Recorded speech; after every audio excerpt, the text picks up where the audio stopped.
Hi hello viewers, welcome to சொல்லுங்க. இன்னைக்கு நம்ம எதை பற்றி பேச போகிறோம்னு சொன்னாக்க, லாஸ்ட் வீக் ரிலீஸ் ஆன எம்புரான். அது எம்புரான் சொல்ல முடியாது, வம்புரான்னு சொல்ல முடியும். அது மோகன்லால், பிருத்திவிராஜ், மஞ்சு வாரியர் மூணு பேரும் மிக ஒரு ஃபேமஸான ஆக்டர்ஸ் ஆக்ட் பண்ண அந்த எம்புரான். அந்த எம்புரான் ரிலீஸ் ஆன முதல் நாளே பார்த்தீங்கன்னு சொன்னாக்க மிகப்பெரிய ஒரு கான்ட்ரவர்சி. என்னென்ன கான்ட்ரவர்சின்னு சொன்னால் அதை நம்ம செகண்ட் ஹாஃபில் பார்க்கலாம். ஃபஸ்ட்டு அந்த படத்தோட ப்ளஸ் பாயிண்ட். இந்த ப்ளஸ் பாயிண்ட்னு பார்த்தீங்கன்னு சொன்னாக்க அந்த கதையோட கண்டென்ட்டு வெரி ஸ்ட்ராங்கான கண்டென்ட்டு. அதே போல் அதோடைய ஒளிப்பதிவு, இந்த கேமரா, எடிட்டிங், சவுண்ட் எஃபெக்ட், இந்த லொக்கேஷன்ஸ் அதெல்லாம் சூப்பர். ஒரு நல்ல ஒரு என்டர்டைன்மெண்ட் ஃபில்ம். அதே போல் மஞ்சு வாரியருக்கு பார்த்தீங்கன்னு சொன்னால் ஒரு மோகன்லாலுக்கு ஈக்குவலான ஒரு கதை கோலம் கொடுத்துருக்காங்க. அதில் வந்து செம்மையாக அதை ஆக்ட் பண்ணியிருக்காங்க மஞ்சு வாரியர். ஒரு ஸ்ட்ராங் உமனாக அது அந்த படத்தை பார்க்கும்போது உங்களுக்கு தெரியும். அதே போல் ஆனால் பிருத்திவிராஜுக்கு வந்து மிகப்பெரிய ஒரு ஸ்ட்ராங்கான ரோல் கிடையாது. ஆனால் இருந்தாலும் ஒரு கெஸ்ட் ரோல் போல தான் அந்த இதில் இருக்குது. இந்த படம் பார்த்தீங்கன்னு சொன்னாக்கா லூசிஃபர், அது 2019 இதே பிருத்திவிராஜ் சுகுமாரன் டைரக்ட் பண்ண லூசிஃபர். அதில் மோகன்லால் தான் ஆக்ட் பண்ணியிருக்காரு. ஆனால் லூசிஃபர் 1 பார்த்தீங்கன்னு சொன்னால் பயங்கர எமோஷ்னல், பயங்கர எஃபெக்டிவாக இருக்கும். நல்ல ஒரு சக்ஸஸ்ஃபுல் ஃபில்ம் சொல்ல முடியும். ஆனால் அந்த லூசிஃபர் 2 அந்த எம்புரான் அது போல் கிடையாது. என்னைக்கு ரிலீஸ் ஆனிச்சோ அன்னையிலேருந்து பயங்கர ஒரு கான்ட்ரவர்சி. அதே போல் ரீசென்சார் பண்ணுறதுக்காக ரெக்கமெண்ட் பண்ணியிருக்காங்க. அதே போல் மோகன்லால் வந்து அதுக்கு அப்பாலஜிஸ் தெரிவிச்சிருக்காங்க. எதுக்காக அப்பாலஜிஸ் தெரிவிச்சாருங்கிறத நம்ம பார்க்க முடியும். இப்போ பார்த்தீங்கன்னு சொன்னால் என்ன கான்ட்ரவர்சின்னு சொன்னால், இந்த கான்ட்ரவர்சின்னு சொன்னால் அந்த 2002 2002 to 2025 உள்ள அந்த 2002 இந்த குஜராத்தில் நடைபெற்ற ஒரு மத கலவரத்தை பற்றி தான் அதை எடுத்திருக்காங்க கதையை. ஆனால் அதை சரியான அந்த நோக்கத்தில் கொண்டு போகல. அந்த கதையை பார்க்கும்போது, இந்த படத்தை பார்க்கும்போது பயங்கர ஒரு கன்ஃபியூஷனாக இருக்கும். 2002 to 2025 அந்த ஸ்டோரி வந்து கனெக்ட் ஆகலை. ஏன்னா பிருத்திவிராஜோடைய அந்த ஸ்டோரி அவர் எதுக்காக பழிவாங்க துடிக்கிறாரு அதில் வந்து ரொம்பவுமே கனெக்ட் ஆகாமல். அடுத்தது பார்த்தீங்கன்னா இந்த ஸ்டோரியில் மிகப்பெரிய ஒரு கான்ட்ரவர்சின்னு சொன்னால் முல்லை பெரியார் அதோடய இப்போ நீங்கள் வந்து கதை எடுத்தீங்க. அதில் வந்து மிகப்பெரிய ஒரு கண்டென்ட் என்ன சொன்னேன்னு சொன்னாக்க, politics should not mix with the religious. That is very strong concept. I am agri.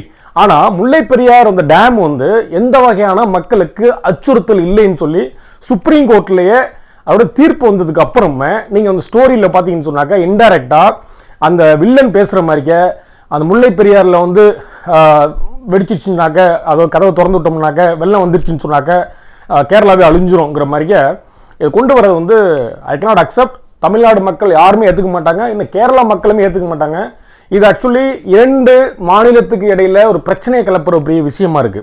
அதனால இந்த டைரக்டர் வந்து ஆக்சுவலி இந்த கதை படம் எடுக்கிறதுக்கு முன்னாடி எல்லாம் சிந்திச்சு பார்த்தாரா இல்லை என்னன்னு கொஞ்சம் கூட எனக்கு தெரியல.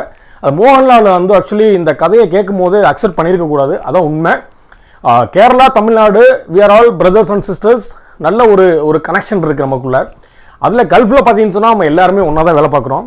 இன்னும் தமிழ்நாட்டில், கேரளாவில் பார்த்தீங்கன்னா கோயம்புத்தூரில் இருந்து எத்தனை பேர் வேலை பார்க்குறாங்களோ அத்தனை பேரும் வந்து கேரளாவிலேருந்து ஒர்க் பண்ணுறாங்க.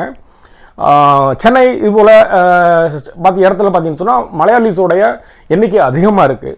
அதனால் எந்த வகையான ஒரு கான்ட்ரவர்சி எங்களுக்குள்ள இல்லை. ஆனால் ஒரு படம் எடுத்து எங்களுக்குள்ள கான்ட்ரவர்சி இருக்கிற மாதிரிக்கே முல்லை பெரியாரை வந்து மிகப்படுத்தி இந்த கதையை எடுத்திருக்கிறது வந்து இது வந்து we have to remove that part from that film. இதுதான் என்னுடைய கருத்து.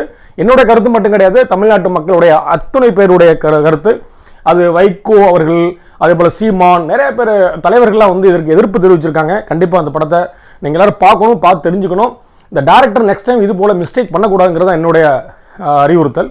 அடுத்தது பார்த்தீங்கன்னு சொன்னாக்க, இதில் கான்ட்ரவர்சின்னு சொன்னால் அதில் நீங்கள் வந்து அந்த சர்ச்சுக்கு பாம்பு வைக்கிறீங்க, அது அப்படியே வெடிக்குது, சிலுவை வந்து கீழே வந்து ஃபயர் ஆகுது, இதெல்லாம் தேவையில்ல விஷயம்.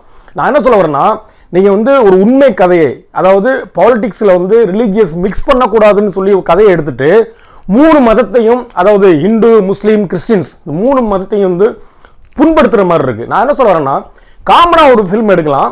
அப்போ வந்து எந்த வகையான ரிலீஜியஸும் எந்த வகையான ஒரு சம்பந்தப்பட்ட ஒரு கேஸ்ட்டும் வந்து அரசியலுக்குள்ளே ஈடுபட்டால் இதெல்லாம் வந்து பிரச்சனை வருங்கிறத நீங்கள் காமிக்கலாம். அது இல்லாமல் தேவையில்லாத ஒரு கதையை கொண்டு போயிட்டு தேவையில்லாத ஒரு முடிச்சு போட்டு பிரச்சனையை உண்டு பண்ணுறது யாராலுமே ஏற்றுக்க முடியாது.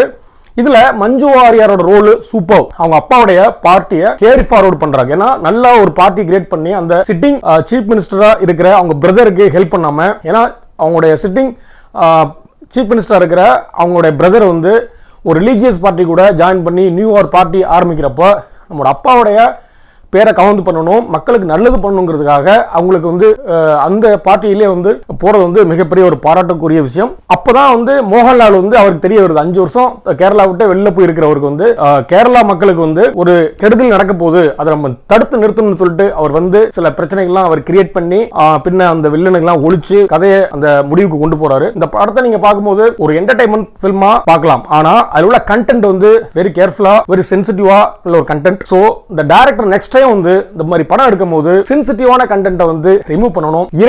இரண்டு ஸ்டேட்டுக்குள்ள மக்களுக்கு இடையில எந்த வகையான பிரச்சனையை கிரியேட் பண்ணாம, அதே போல யாரையும் மனசை புண்படுத்தாம எடுத்திருந்தா சூப்பரா இருக்குங்கிறது தான் என்னுடைய கருத்து. இந்த படத்தை பத்தி உங்களுடைய கருத்துக்களை நம்ம கமெண்ட் பாக்ஸ் ஷேர் பண்ணுங்க. Until see you Chanakyan. Thank you. Bye.